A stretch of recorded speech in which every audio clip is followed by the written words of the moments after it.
غرباء غرباء غرباء غرباء غرباء غرباء غرباء کے ساتھ، اپنی بہنوں کے ساتھ، اپنی بچیوں کے ساتھ، عورتوں کے ساتھ حسن سلوک کیجئے۔ یہ حسن سلوک کی حقدار ہیں۔ بیوی جب اپنے گھر سے نکاح ہونے کے بعد اپنے ماں باپ کو چھوڑ کر آپ کے گھر آ گئی، اب اس کے پلے میں کچھ رہا ہے؟ اس کی عزت کے مالک بھی آپ بن گئے۔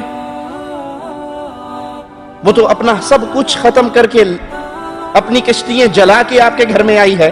وہ اپنے باپ کو چھوڑ کر آئی ہے۔ سسر کو اس مقام پہ باپ کا پیار دینا چاہیے۔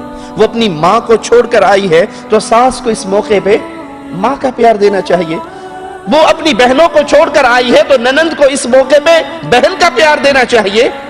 وہ پورا جس خاندان میں، جس گھر میں اس نے 20 بہاریں گزاری ہے، ایک جملہ آپ نے کہا قبول قبول قبول، وہ اٹھی اور چل کے آپ کے گھر آ گئی، پورا خاندان چھوڑ دیا۔ آپ کے سسر نے اپنے جگر کا ٹکڑا کاٹ کے آپ کے حوالے کر دیا۔ اب وہ آپ کے گھر میں آ گئی تو میدان جنگ نہ بنائیے اس گھر کو کہ احساس بھی تلاش کر رہی ہے کہ کوئی عیب مجھے ملے بیوی کا، بہو کا، میں فوراً بیٹے کے کان بھروں۔ ننندے تلاش میں ہیں کہ بھابی کا کوئی مسئلہ ایسا ملے تو بھائی کے کان بھرے جائیں۔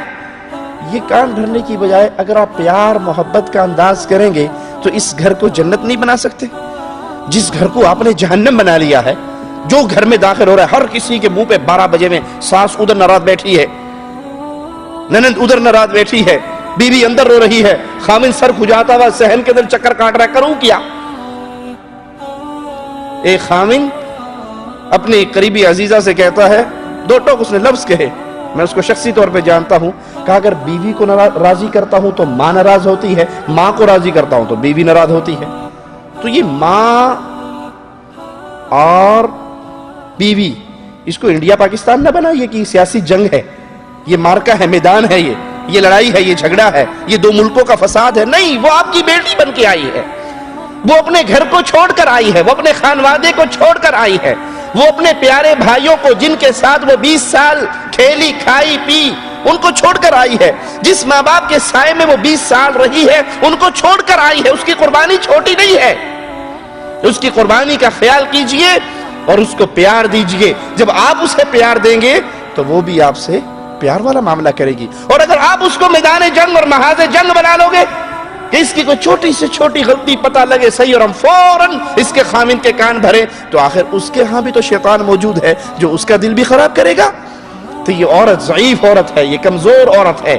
اس کے ساتھ اللہ کے حبیب علیہ السلام نے فرمایا کہ تم خیر خواہی کو پسند کرو اور قبول کرو، وہ تمہارے پاس پابند ہے، تم اس کے علاوہ ان پر کوئی اختیار نہیں رکھتے۔ وہ کہیں جا نہیں سکتی، وہ بغاوت کر نہیں سکتی۔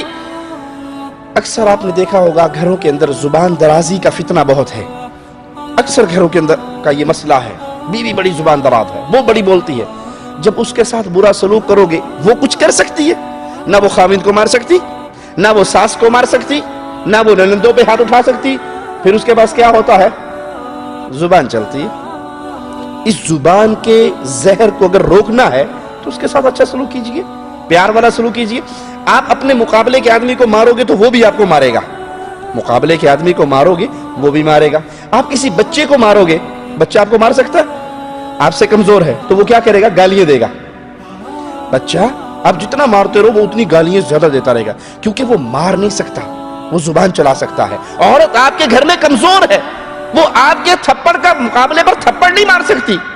ہاں، پھر جب وہ مجبور ہو جاتی ہے پھر اس کی زبان کھل جاتی ہے۔ اللہ اس کے فتنوں سے، اس زبان کے فتنوں سے عورت کو بھی اور اس کے میکے والوں کو بھی، اس کے سسرال والوں کو بھی ہدایت عطا فرمائے کہ ان کے ساتھ اگر اللہ کے نبی صلی اللہ علیہ وسلم کی رحمتوں والا معاملہ کیا جائے تو اس کی زبان کو کنٹرول کیا جا سکتا ہے۔ اسی طرح پیارے حبیب علیہ السلام بیواؤں اور مسکینوں کے لیے بھی رحمت بن کر آئے۔ صحیح بخاری میں رسول اللہ صلی اللہ علیہ وسلم کا یہ فرمان موجود ہے، الساعی علی الارملہ والمسکین۔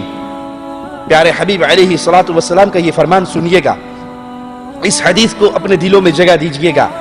اس فرمان کو لے کر اپنے گاؤں میں، اپنی بستی میں، اپنے گھر میں، اپنے شہر میں، اپنے محلے میں لوٹیے گا، اس حدیث پہ عمل کیجئے اور دیکھیے پھر اللہ اجر و ثواب کا کتنا بڑا ماجرا آپ کے ساتھ پیش کرے گا۔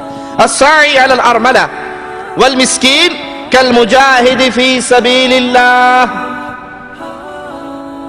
جو انسان بیوہ اور مسکین اس کے لیے تگدو کرتا ہے، بھاگ دوڑ کرتا ہے، ان کے خرچے پانی کا بندوبست کرتا ہے، ان کے کھانے پینے کا بندوبست کرتا ہے، ان کے معاملات میں ان کی مدد کرنے کے لیے لگا رہتا ہے، اللہ اس کو کیا اجر عطا فرما رہا ہے؟